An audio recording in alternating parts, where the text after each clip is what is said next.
Na live de hoje nós vamos falar de devo ou não devo copiar o churrasquinho do meu concorrente. Um tema um pouco polêmico, mas a gente vai tratar isso aqui com muita seriedade e vai, mais uma vez, tentando sempre direcionar vocês a terem um churrasquinho e faturar mais de 10 mil reais por mês. Para quem não me conhece ainda, meu nome é Ilan e eu estou diariamente em todas as principais redes sociais, sempre com o nome Empreender com Churrasquinho, gerando conteúdos para te mostrar o caminho para você ter o seu churrasquinho e faturar mais de 10 mil reais por mês. Independente da sua condição atual, independente de você ter dinheiro, de nunca ter feito um churrasquinho na sua vida, aqui a gente está aqui para te ensinar tudo, te direcionar para você mudar de vida. E aí vem a pergunta, né? Devo ou não devo ir ao churrasquinho, copiar o churrasquinho do meu concorrente? Antes de falar se vocês devem ou não devem copiar, vamos começar a entender o que é concorrente, né? Concorrente, galera, é quem disputa o mesmo cliente que você. Então vamos entender. Se você mora numa região qualquer, vou dar um exemplo aqui de Belo Horizonte, que é mais fácil de eu me localizar. Se eu moro aqui em Belo Horizonte, no centro da cidade, e tem um churrasquinho no centro da cidade, uma outra pessoa que tem um churrasquinho a 5 quilômetros de distância, a 3 quilômetros de distância, é meu concorrente? De forma alguma. De forma alguma. Churrasquinho, na sua concepção geral, é lógico que vão ter exceções, ele é um negócio muito local. As pessoas estão passando ali e param no churrasquinho. Tem várias pessoas que saem de casa para ir para o churrasquinho?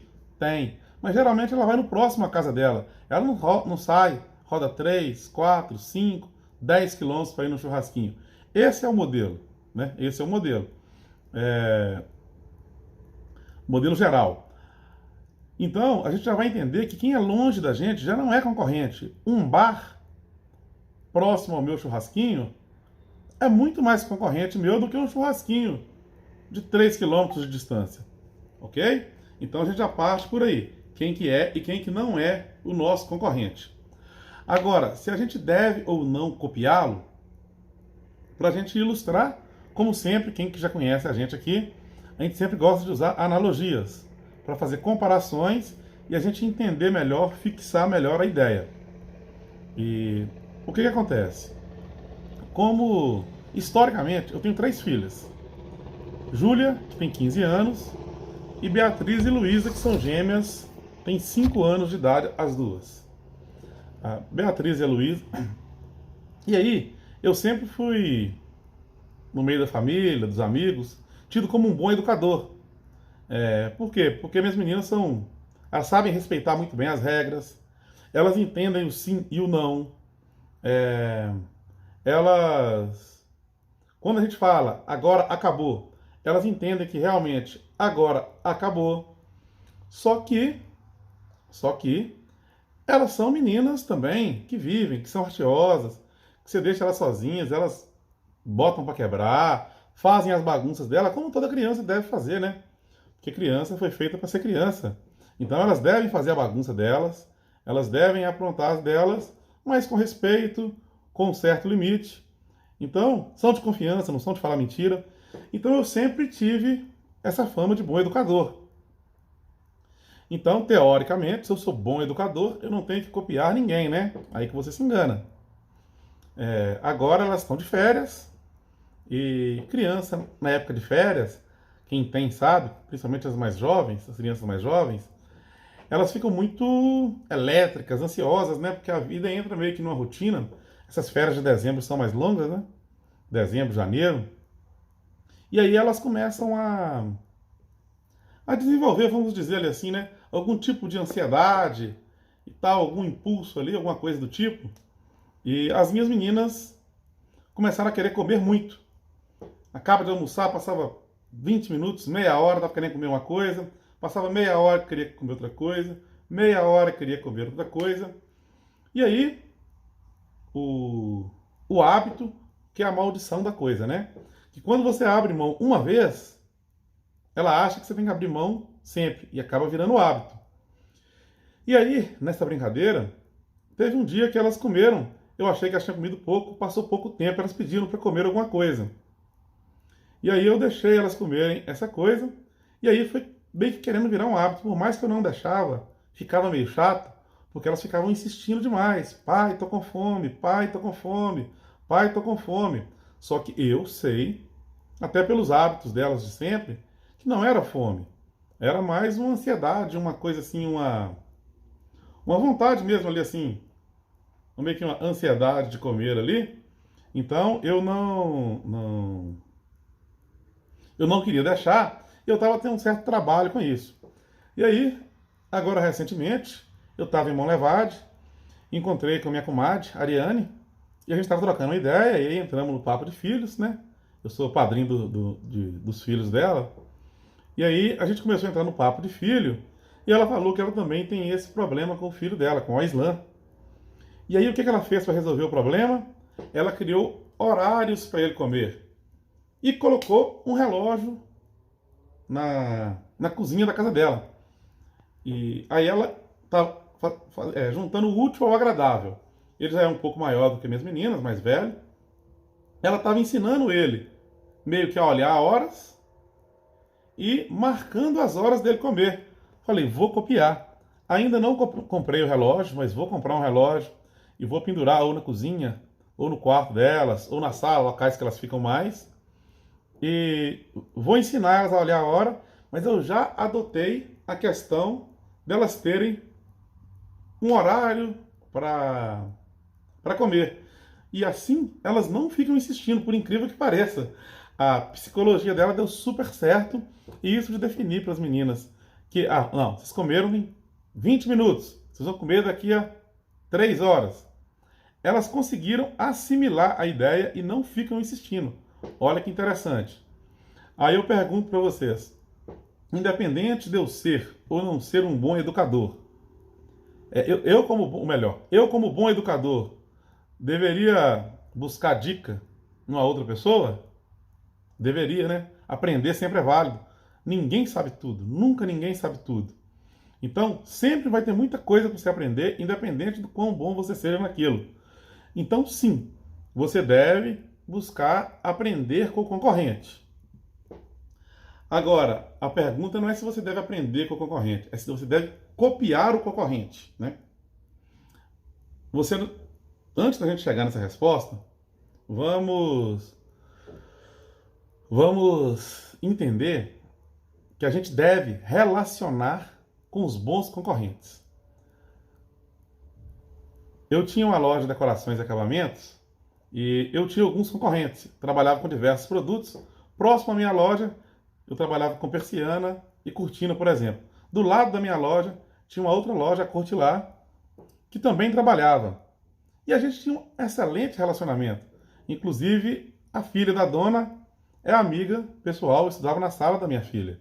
E a gente encontrava com os donos da outra empresa, conversava, trocava ideia. Inclusive, faltava um produto na minha loja às vezes, eu ia lá na mão deles comprar, a recíproca era verdadeira, e a gente relacionava super bem. Mas o que você não pode passar é do respeito. Eu ia na loja deles, mas eu ia na loja deles com o único objetivo de comprar. Eu não ia lá para ver um cliente que estava lá, escutar o que ele estava querendo comprar, para quando ele sair, abordar ele na rua e querer vender para ele. Porque aí passou para falta de respeito, passou para falta de ética. Aí já não é saudável. Entendeu? Então, sim, você pode ir a um churrasquinho do seu concorrente, olhar o que ele faz de legal. Se você tiver um bom relacionamento com ele, melhor ainda. Aí, se de repente você vai lá e troca uma ideia com ele. Já troquei ideia com vários concorrentes meus sobre estratégia que eles faziam que dava certo ou errado. Qual que é o problema disso? Tem mercado para todo mundo, principalmente nessa área que nós estamos falando, que é de churrasquinho, espetinho de rua. Isso aí tem área, assim, gente, isso vende, isso tem um em cada esquina e todos vendem muito. Isso não é que te enfraquece, pelo contrário, te fortalece. Quanto mais churrasquinhos tiverem na rua, quanto mais pessoas vão ser criadas, com o hábito, com a cultura de ir para o churrasquinho e melhor para todo mundo. Melhor para todo mundo. Então, não seja canalha com seu concorrente. Independente de ser concorrente, seja digno com seu concorrente. Isso é valor. Isso é valor. E frequente, sim, se você tiver uma liberdade para fazer isso. Outro concorrente que eu ia, chamava Armário e Companhia. Vendia papel parede, que eu também vendia. Nada de errado nisso. Nos relacionávamos super bem. E eu também era cliente dele. Ele fez vários armários planejados na minha casa. Essa é a visão de águia. É isso aí. Você tem que ter uma visão mais ampla. Você não pode querer ter visão de pardal, não, voar baixinho, não. Você tem que ter visão de águia, que vê muita coisa, que vê amplo. E aí, e a gente trocava ideia com a Armário e Companhia. Fez a maioria dos planejados da minha casa, foram eles que fizeram. Ele era concorrente meu, não tem problema nenhum. Agora, a partir do momento que eu tinha outros concorrentes, que a gente não podia ter esse tipo de relacionamento. Porque, sim, eles paravam o carro próximo à minha loja. Quando saía um cliente da minha loja, eles iam atrás. E cada um tem sua política de vendas. Ao invés de você criar sua cultura, criar seus clientes, se você quiser ficar indo lá querendo derrubar os clientes do seu concorrente, não vai te levar a lugar nenhum. Não vai te levar a lugar nenhum. Não porque o universo é justo, porque o universo não é justo. Tem muita gente muito boa que se lasca na vida e tem muita gente ruim que se dá bem. Então não é uma questão de justiça, mas nesse tipo de caso específico, o próprio cliente percebe e ele não quer isso. A maioria das pessoas não querem isso. Mesmo que ele faça mais barato, a maior parte dos clientes não querem isso. Eles querem do mesmo jeito que eles sentem que esse concorrente está traindo a minha empresa, vai trair eles amanhã se precisar. Então o cliente vai preferir certamente trabalhar com uma empresa com melhores princípios, né? Com melhores valores. Então, você deve sim ir a seus concorrentes, nunca copiar, mas modelar boas ideias, nada de errado nisso. Inclusive, não precisa de serem churrasquinhos. Se você for, por exemplo, numa pizzaria, você absorve coisas que servem para o seu negócio.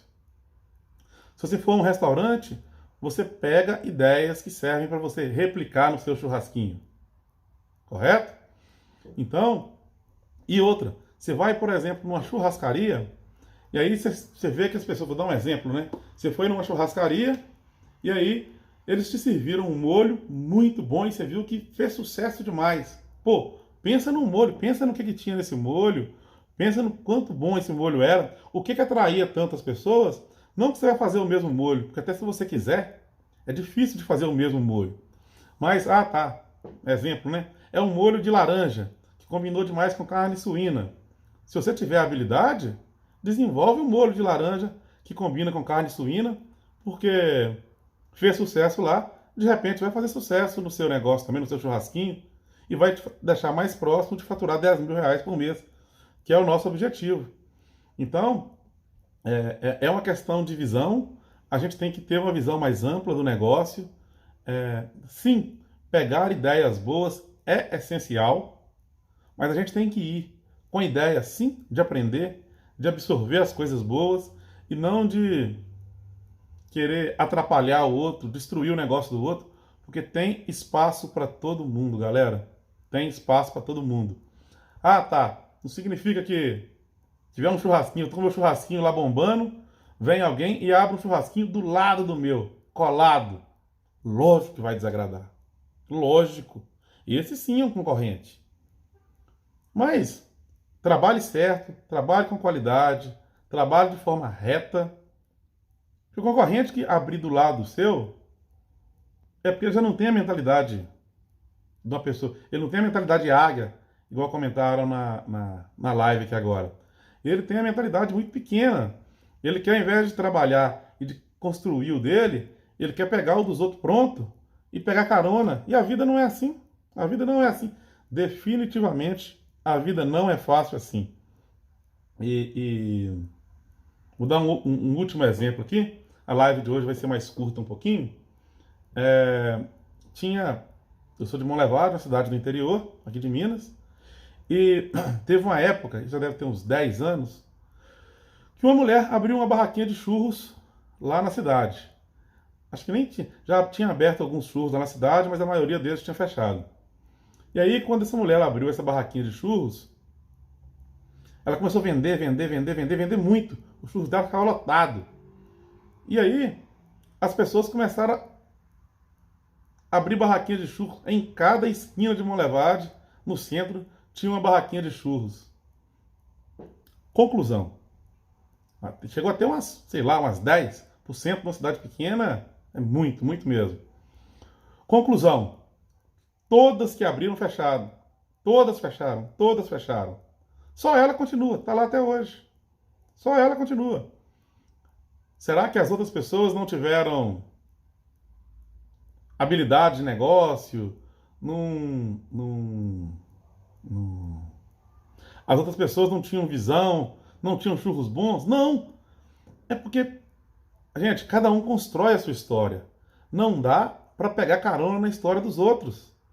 Então, não preocupe com o concorrente e não seja um concorrente canalha. É isso aí, olha. A pessoa vem aqui na live, ela vem para construir, ela não vem para destruir.